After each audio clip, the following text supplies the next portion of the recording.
What's up, everybody? Welcome into A to Z Sports Picks.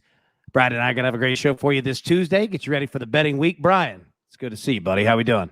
Good to see you, man. Hope you had a good weekend. I'm doing great other than this little shaven cut, hence the Band-Aid. But other than that, it's all good. Hey, you just got to toughen the face up for the season, man. I totally get it, right?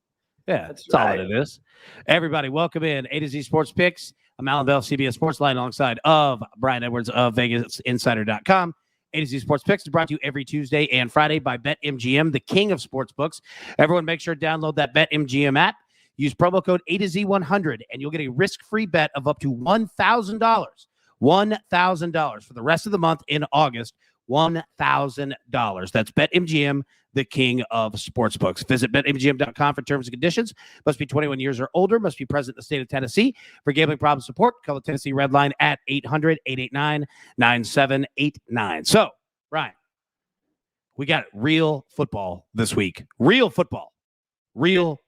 It's fantastic. I love it. We've got the last week of the NFL preseason. We've got college football week 0, and we're going to hit all of it. I want to start with the NFL really quickly, and then we're going to dive into every single game that we have on the board in week 0 in college football, all right? So with the NFL preseason coming to an end, I just want to take a moment to, let anyone know that's betting on these games, be careful this week, okay? Now, unders are 24-9. We've been hitting those. They've been nice. However, understand that this week is the final one. Teams are going to be different how they approach this week. The preseason, as we have known it forever, that's over with, right? That's over with. It's done. Every team's going to approach it differently. I'll give you a perfect example. Saturday, the Bears and Titans play. Now, Justin Fields is going to start at quarterback for the Bears, play about 2 quarters, first half. Andy Dalton is not going to play at all. Why? Because he's the starting quarterback for week 1. Now, I think that decision's idiotic, but pay attention to what these teams do this week in regards to their quarterbacks. Kyler Murray doesn't look like he's going to play in Arizona. However, you have teams like we saw last night with the Jaguars and Saints. We hit on Saints' first half bets. They were nice. Got backdoored on the full game there at the end. But the important thing was paying attention, knowing that Jameis Winston and Taysom Hill were both going to be battling in the first half. And Jameis showed out. I thought we would get more out of Taysom. We really didn't. But knowing those that you have, where there's necessity to play of good caliber players, it can make all the difference in the world. So I just wanted to say that. And also, first half bets this week might be your play. Understand that there are going to be 1,024 players cut today through next Tuesday. There's going to be craziness going on in the second half of these games. You're probably not going to recognize a lot of these players. A lot of these players are probably going to be gone. So pay attention. Find your first half bets, find your teams where you have consistency, and you should be able to do all right. Brian, how does that sound to you? Anything you'd add to that? Well, I watched more of the Saints Jags last night than any other preseason I've watched all year. I thought Jameis looked good. In fact, has Peyton announced him as week 1 starter yet today? I would imagine that's no, not yet. Well, I know he's partial, though, to Taysom. And Taysom went like 5-0 as a starter last year, if I'm not mistaken. And just made him. Yeah, so but I have a hard time thinking he's not going to at least try Jameis to start, at least after the way he looked last night. I mean, I know you can only glean so much from preseason because I'm not positive exactly how many starters Jacksonville had on their defense early in the game, but I would imagine it wasn't all of them. So, but Jameis did look good. He did. Being a Falcons fan, I hope that Jameis is the starter because he's a turnover waiting to happen, but he did look good last night. No, he did. But, that again, and we'll end it here. Just be careful, with your plays this week in the NFL. Understand that it's going to be the Wild West in the second half of a lot of these games. So just find your spots, pick your battles. Don't go too crazy, and you'll be able to hit some. I'll add one more thing, but with A.J. McCarron tearing his ACL, the Falcons signed Josh Rosen, but I guess he's arriving today. And I would think that he'll get playing time in their preseason game with only, 3 or 4 days to learn the verbiage. So the Falcons haven't been very good in the preseason anyway. I'm not saying fade them, but no, I'm with you. Probably fade them. Yeah, I'm with you. I mean, you just got to find, your spots here. Now, let's get to some real games. Let's talk some real football here. It is college football week 0. All right, we are here. we have made it. We have 4 games on the board for this Saturday of some big boys, right? Some lines that we have, some games we're going to play. And let me get these on here so everybody can see exactly the games that we're talking about. So what we're going to do, I'm going to read through these games real quick. And we're going to find our picks, right, of these games. You can pick all 4 if you want. You can pick one, where you find your best bets. And if anybody has any questions, please put them in the comments. We want to talk about them. James Lill, I see you. First off, welcome back, buddy. Thank you so much for joining us again. And we'll get to your question. I tell you what, we're going to get to yours right now. So let me read these games real quick, and I'll jump in. All right. So you can see it on the bottom here. We've got Nebraska at Illinois. Nebraska's 7-point favorite, 55 total. We got Hawaii at UCLA. UCLA is an 18-point favorite, 68.5-point total. UTEP, 9.5-point favorite at New Mexico State, total of 56.5. UConn at Fresno State. Fresno State's a 27.5-point favorite, total of 62.5. So Nebraska, Illinois, that's the first game on our list here. Let me go ahead and put your question up here on the board. Which is better to take, under 55, Nebraska, Illinois, or take Illinois +7? Which is the better bet to make? So, Brian, I'm going to kick it to you first, buddy. I've got thoughts on this game, but I'll throw it your way first. What do you feel? So, if anybody wants to read a pretty in-depth preview on this game, I wrote one, and it's on majorwager.com. So these teams met last year at Nebraska, and Illinois won 41-23. But Nebraska committed a bunch of turnovers, though, and that was kind of the story of the game. But I do think that Illinois, they only lost 6 lettermen, and they've got some All-American candidates in Jake Hansen, the linebacker, who's had a stellar career, the center, Doug Kramer, Owen Carney, their defensive end, was second-team All-Big Ten last year. They're really good at the running back position. They've got Mike Epstein, and they've also got Chase Brown, who was third-team All-Big Ten last year. And they've got Chase Hayden, who some people might be familiar with, was at Arkansas for several years, then was banged up at East Carolina last year, and now he is at Illinois. Illinois' national, or Phil Steele's national unit rankings rank their quarterbacks 55th, their O-line 55th, their D-line number 32, their special teams number 49. But Nebraska has only got 2 position groups ranked in the top 60 of Phil Steele's national unit rankings. They're number 30 at quarterback and number 54 in the secondary. Now, Adrian Martinez has been the starter for 27 of 32 games during Scott Frost's tenure. 31-20 TDI and T ratio, not that great, or not very good at all. Too many picks. But he did lead the Big Ten in completion percentage last year, and he does have 1,776 career rushing yards, 22 touchdowns. Nebraska's got a former 4-star transfer from Southern Cal who's got a 6.1 yards per carry average, and Marquise Stepp. After writing the preview on this game, I don't have an opinion. I know that James was asking about the over-under. I don't really have an opinion on the total. And I'm not implying that I love it by any means, but I'm leaning Illinois +7. I haven't bet it yet. That's my thoughts right now. It would be a very small opinion. But I'll kick it back to Alan and hear what he's thinking on this one. Yep, I'm going to roll the under 55, and here's why. I like Illinois +7. I think that probably hits. Nebraska really is the wild card here because you don't know what you're going to get, and that's what scares me on the spread, but makes me optimistic about the total because I feel like this could be a sloppy, messy game between both teams. Look, Lucas puts it right in here. Fade Brett Bielema. Agreed, right? Like, I completely agree. I'm kind of fading both teams here. I like the under 55. I think that's the smart play, at least for me. I don't know too terribly much the inner workings, right, of, first string, second string, third string, etc. But I do know enough that I know all the pressure and the craziness that Nebraska's been under this offseason, especially with their head coach Scott Frost. This is a big, big season for him, and I don't think that I've seen those before being in the state of Tennessee, right? Like, I've seen coaches, enough of them, that face this year. It sounds like they come out and just fire on all cylinders. It's usually the opposite way. So I'm going to go with the under 55 on that one. All right, next game here. Brian, Hawaii at UCLA. UCLA is an 18-point favorite, total of 68.5. What are you feeling? I've got a preview on this one also at majorwager.com if anybody wants to check it out. I don't know what to think on this. I would love the total to come down a little more, and I might jump on the over. Right now, I'm probably just going to be on the sidelines and look to in-game bet it. I wouldn't mind if UCLA jumped out to a big lead and get Hawaii plus 25-ish or something like that if they jumped out to a 14-0 lead. Because I do like Chevin Cordero, Hawaii's quarterback.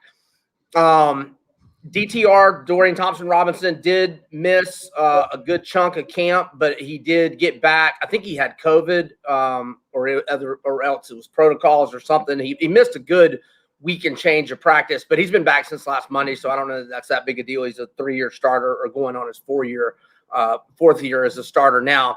But like you pointed out with Scott Frost, same deal with Chip Kelly. Now, they were a little better last year. They went 3-4, but they lost 4 1-possession games. But Scott Frost and Chip Kelly are definitely feeling the heat. So just some food for thought there. I don't have a strong opinion on UCLA and Hawaii. All right, I'll tell you what. I'm going to play the under as well in this game, but I'm going to let it get bet up this week because I think that bettors are going to come in and just see Hawaii. Right. And they're going to bet over. They're going to bet over. And I get it. I totally understand. They're going to see, Chip Kelly. They're going to think that name. They're going to bet over. It's at 68.5 right now. I'm going to let it get to 70.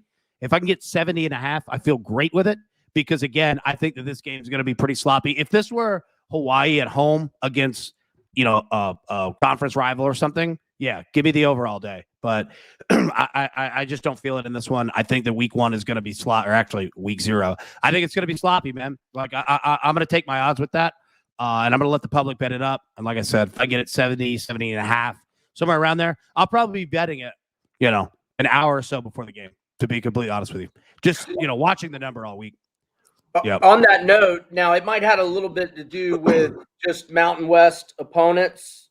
Probably had a lot to do with it, but Hawaii did have one of their best defenses in years last year. They only gave up 27.6 per game, and they routinely give up like 35 to 38 points per game. So, and they have 11 starters back on defense. To your thoughts on the under, and I would probably, like I said, I would love the total to go down a little. I doubt it does. I would tend to agree with you. That's what I was going to say. Yeah, not to interrupt you. That's what I was going to say. Anthony Malley here put on the screen was 69.5. Took it off the board, brought it back 68. Don't think it's 70. You might be right. Honestly, might be right. This might be as high as we get it. It might not move one way or the other. And I feel fine with 68.5. If I lose the bet, I lose the bet. But I'm gonna ride with it because I think that we're gonna have sloppiness across the board, not only this weekend but next weekend as well. Right when we have week 1 and we have everybody that's playing high numbers. Yeah, I'm gonna be playing a lot of unders, a lot of them in college football. I think it's the opposite. The NFL. I think that the NFL. I think points are going to get scored, but college football, I could see it being very, very sloppy, especially this week. So that's my pick on that one. All right, next game. Let's go to UTEP at New Mexico State. UTEP's a 9.5-point favorite, a total of 56.5. Brian, what are your thoughts here? I hate to be boring or lacking information here, but I just think these are two garbage teams, and I haven't put much time in. It's going to be a hard pass for me.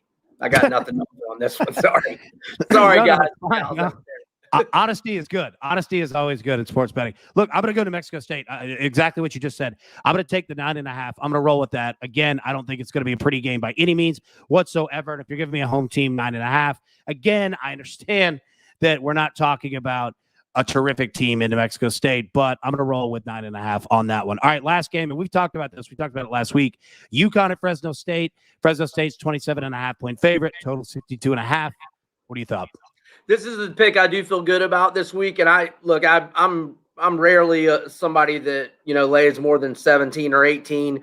Occasionally, I'll make an exception. It usually doesn't go that well for me, but I'm going to eat the chalk here with Fresno State minus 27.5. UConn is 1-26 in their last 27 games against FBS competition. The lone win was over UMass, which is horrible, and in those 26 losses, 15 of them have been by 30 points or more. In 2018, UConn gave up an average of 50.4 points per game. In 2019, they gave up 40.5 points per game. And then last year, they didn't play.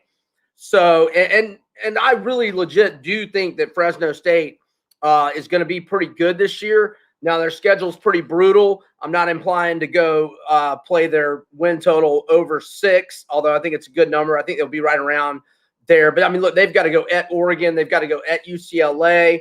They're at San Diego State. They're at San Jose State, Nevada, and Boise State. They get Boise State from the other side, which is, the best team on the other in the other division. So the schedule's brutal, but look, they went 10-4 in 2017, 12-2 in 2018, and then in 2019 they were 4-4 going into the last month of the season, and they lost 3 one-possession games, finished 4-8. They go 3-3 last year.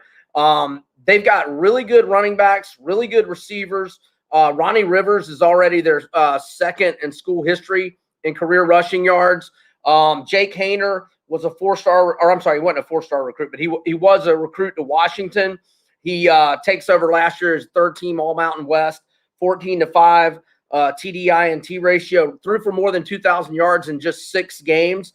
And again, he's got all his receivers back, and it's an outstanding group. They added 9 transfers, 5 from Power 5 programs, and I think they are going to smash UConn. I think I said last week I might be more inclined on the first half. Well, the first half is out.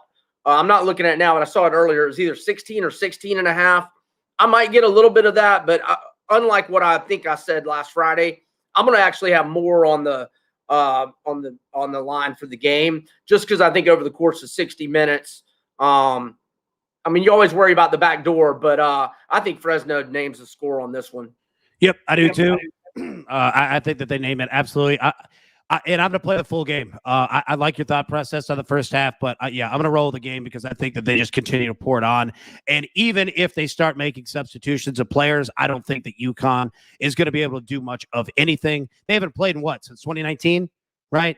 Like, no. I think that Fresno State, I think they win by 30 plus. I honestly, I don't think that this is a game that will sweat all that much, to be completely honest with you. All right, so some picks in here before we jump into Major League Baseball. That good. It says parlay Nebraska, Fresno State, UCLA, UTEP. I like that. I think that would get you, if you took Nebraska spread and the other 3 money line. Well, Fresno State in there. I think that's like minus 10,000. I know that you could take Fresno State with the points, Nebraska, UCLA, UTEP money lines. I think that'd get you about plus 245, somewhere around there. We'll see what else we have here. James says 3 locks under 55. Fresno 27.5. UTEP. Yeah, I mean the only one different for me is UTEP in New Mexico State, but I mean that's a toss up there. Like completely honest with you, it's a toss up. All right. Let's jump into Major League Baseball real quick. Some games that we have on the board today. I want to take a look. Now, we got a pick in here from Zach Goodman. He says, hot picks, MLB, Arizona over, Braves money line, Angels, Giants. I pretty much am rolling like completely right there with you. I'll say this. The 2 games that I have, first one, I'm going with the Angels over the Orioles. Orioles, obviously, they've lost 18 straight games by 2 or more runs. The Angels are 100% straight up over Baltimore this season. I'm also going to go with the Nationals over the Miami Marlins. I'm going to take Nationals. I think it's like minus 110 money line. Nationals 59% straight up is a betting favorite. The Marlins are 6-11 this year after a day off. So those are the 2 that I'm playing. Yeah, I'm going to go with Nationals. I'm going to go with Angels. We'll see. Anthony Malley says, back to college football real quick. So hard to get value week 0, week 1. I agree. It's tough, man. Like, because you just don't know what you're going to get. That's why I play a lot of unders in these first games in college football, because college kids are a lot different than NFL players. Like, there's just a lot of different things going on, especially with these universities, with COVID. Like, there's just a lot going on. So, they don't really come out firing all that much. It takes a little bit of time. But no, those are the 2 that I'm going to play, Angels and Washington. Now, last segment of the day. Let's get back to college football because I'm fired up that it's here. What we're going to do is take a look at SEC win totals. All right. Now, I want to go through and we got to find our best bet. So let me get these on the board here so everybody can see it. You'll see at the bottom, Alabama 11.5, Georgia 10.5. I'm not going to read through all of it. You guys can all read. But what we're going to do is identify what our best bets are.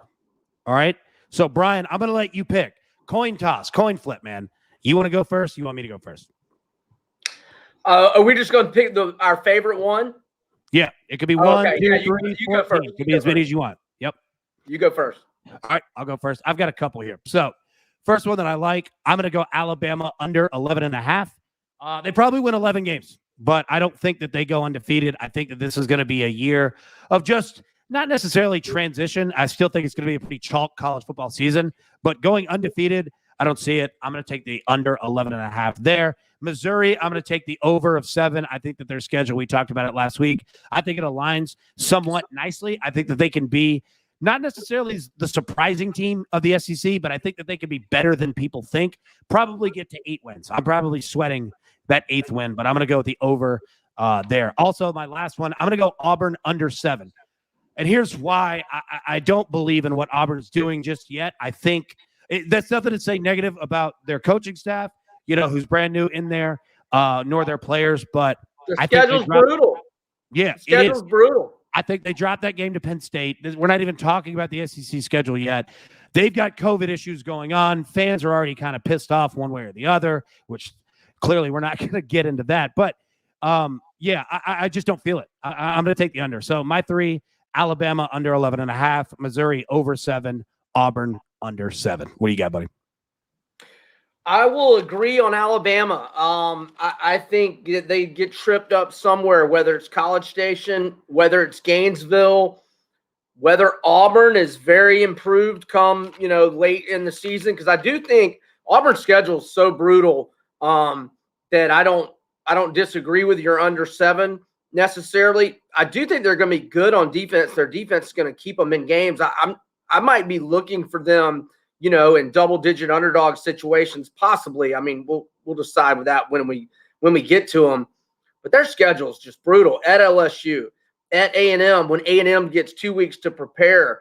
They lost at South Carolina last year. They got to go there again. And then they have Georgia and Alabama at home, which they'll be home dogs. But anyhow, so I don't know where Alabama gets tripped up. Maybe Gainesville, maybe College Station, maybe both. But I do think they go under. Georgia's schedule sets up beautiful. I don't really have an opinion there. They're going to have tough games against Clemson, Florida, and really maybe at Auburn. And then that's it. They should be favored by 2 touchdowns in all the other games. Their teams from the West are Auburn and Arkansas at home. So they got a nice draw there. I haven't seen A&M's quarterback, so I'll skip them. Florida with 9. Look, I think Florida's got 9 wins. And then at LSU, Alabama at home. And who am I forgetting the other tough one? Oh, obviously Georgia and Jax. I will go over 6 on Mississippi State. I think they're going to be a surprise. I think they've got the most underrated defensive coordinator in the country in Zach Arnett. I think their defense is going to be good. 8 starters back from a unit that they gave up 28.1 points per game last year. That's not like a great number, but considering the new blood, all the opt-outs, and it was an SEC-only schedule, I don't think it was that bad. And, second year of Leach, he played a ton of freshmen last year. It's really going to come down to NC State at home and at Memphis in weeks 2 and 3. If they get both of those, they're definitely going to go over 6. Anybody else I want to touch on here? I think South Carolina will go over 3.5, and it's mainly based on their schedule. They've got Eastern Illinois at home, at East Carolina, which will be a tough game. East Carolina's got a really good quarterback in Halton Ahlers, and they score points for their defense. Sucks. South Carolina's got Troy at home, at Tennessee, Vanderbilt at home, and Auburn at home. I mean, they beat Auburn last year at home. So those are all winnables. Now, their quarterback, Luke Doty, is in a walking boot. He got out of his cast today, but they'll be able to beat Eastern Illinois without their starting quarterback, but they need to get him back, obviously. I like South Carolina's tight end, Nick Muse. Their O-line and D-lines are Sure. good. What do you want to turn on? That was Alexa. Sorry, y'all. Okay, and Don't I'll worry about it. I'll stop it right there. No, Alexa doesn't like your picks, bro. No, no, I like it. Yeah, I'm with you. At the top, I think for Georgia, that Clemson game kind of sets the tone for everything. Now, don't be wrong, Georgia could slip up. I think anybody can, but I think that Clemson game really sets it up like their entire year. So, all right, But everybody. if they lose, though, I mean, as long as they run the table, I think they still control their destiny for everything. Oh, If yeah. they lose it. Obviously, they don't want to lose it, but Yeah, as long as they don't, just implode, and if they beat Florida, they'll and vice versa. If Clemson loses it, as long as they run the table, win the ACC, I think it's really just a nothing to lose game for both. It's a great resume bolster if you get it, and I mean the pressure's on you if you lose, but whatever, you still, as long as you win out, you're in good shape. Yeah, no, I think you're laying that out perfectly. I think it's like one of those early college basketball games, right? Duke, Tennessee. That doesn't mean anything to their conference whatsoever. And it's nice at the end of the season if you've got that win. But if you lost, it really doesn't matter all that much. You know what I mean? So, all right, everybody. That's all the time we have for today. Thank you so much for tuning in to A to Z Sports Picks. Thank you so much to BetMGM. And continue to let us know what your picks are. We'll put them right here. Before we go, Anthony Malley says, Iowa State over 9.5. Should only be a dog in Oklahoma, deep on a line, a defensive line. I agree. I think that I don't think that this is going to be just an easy wrap-up for Oklahoma this year. They'll be good. Don't be wrong. But, yeah, I'm with you on that. But, yeah, continue to let us know what your picks are. Twitter, YouTube, Facebook, you name it. And we'll be back Friday. We're going to talk about these games again that we have for Saturday, College Football Week 0, as well as the NFL preseason games for the final week there. So, for Brian Edwards, I'm Alan Bell. Thank you so much. Let's cash some tickets.